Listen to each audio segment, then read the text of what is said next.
बिस्मिल्लाहिर्रहमानिर्रहीम। अस्सलाम वालेकुम students, welcome back.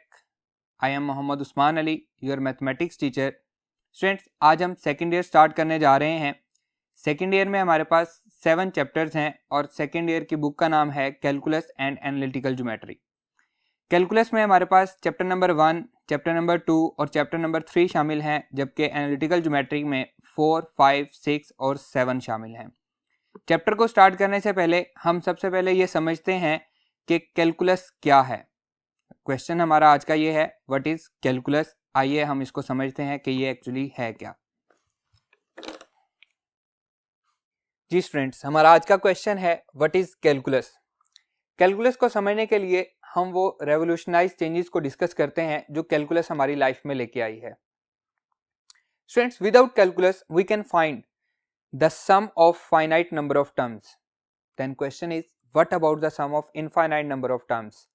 Definitely with calculus we can find the sum of infinite number of terms. Without calculus we can find the length of a straight line.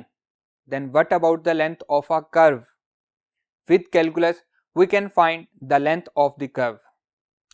Without calculus we can find the average rate of change. Then what about the instantaneous rate of change? With calculus we can find the instantaneous rate of change. Without calculus we can find the work done by a constant force. Then question is, what about the work done by variable force? With calculus we can find the work done by a variable force. Without calculus we can find the areas of regular shapes. Then what about the areas of irregular shapes? Definitely calculus gives us the answer. We can find the areas of irregular shapes with calculus. Without calculus we can find the center of regular shapes. Then what about the center of irregular shapes? We can find the center of irregular shapes with the help of calculus. Without calculus we can find the volume of regular 3D shapes. Then what about the volume of irregular 3D shape? Definitely calculus gives us the answer. We can find the volume of irregular 3D shapes with the help of calculus. Without calculus we can find the mass of a solid of a constant density. Then what about the mass of a solid of variable density? With calculus we can find the mass of a solid of variable density. Students, calculus हमें इन तमाम questions के answer provide करता है। Clear? तो हम calculus को क्या समझते हैं, आइए देखते हैं।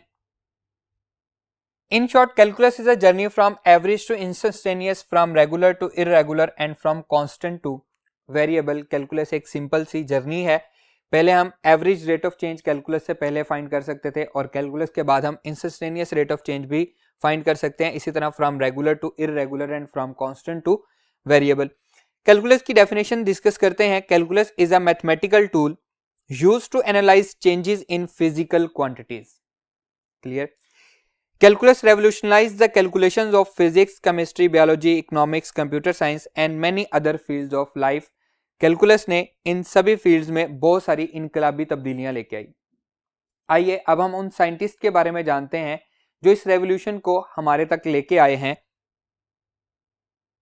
जी स्टूडेंट्स, ये हैं वो scientist Gottfried Leibniz and Isaac Newton, जो कि इस रेवोल्यूशन को हमारे तक लेके आए, कैलकुलस को हमारे तक पहुंचाने वाले ये दोनों साइंटिस्ट थे। ये दोनों जब तक जिंदा रहे ये एक दूसरे पे अपनी रिसर्च के चोरी करने का इल्ज़ाम लगाते रहे, लेकिन बाद में ये साबित हुआ कि दोनों ने अलग अलग अपने हिसाब से रिसर्च की है, दोनों ने एक दूसरे की रिसर्च को चोरी नहीं किया। स्टूडेंट्स, इंशाल्लाह हम नेक्स्ट लेक्चर से अपने चैप्टर का आगाज़ करेंगे, क्योंकि हमारे चैप्टर के पहले 3 चैप्टर जो हैं 1, 2 और 3 ये कैलकुलस के हैं। तो ये लेक्चर आपको समझाने के लिए था कि एक्चुअली कैलकुलस क्या है, कैलकुलस ने हमारी लाइफ में क्या क्या रेवोल्यूशन लेके आई है, ये हमने समझना था। उम्मीद है आपको अच्छे से समझ में आया होगा। आज का हमारा ये लेक्चर यहीं पे ख़त्म होता है। इंशाल्लाह नेक्स्ट लेक्चर में आपसे मुलाकात होगी। अल्लाह हाफिज़।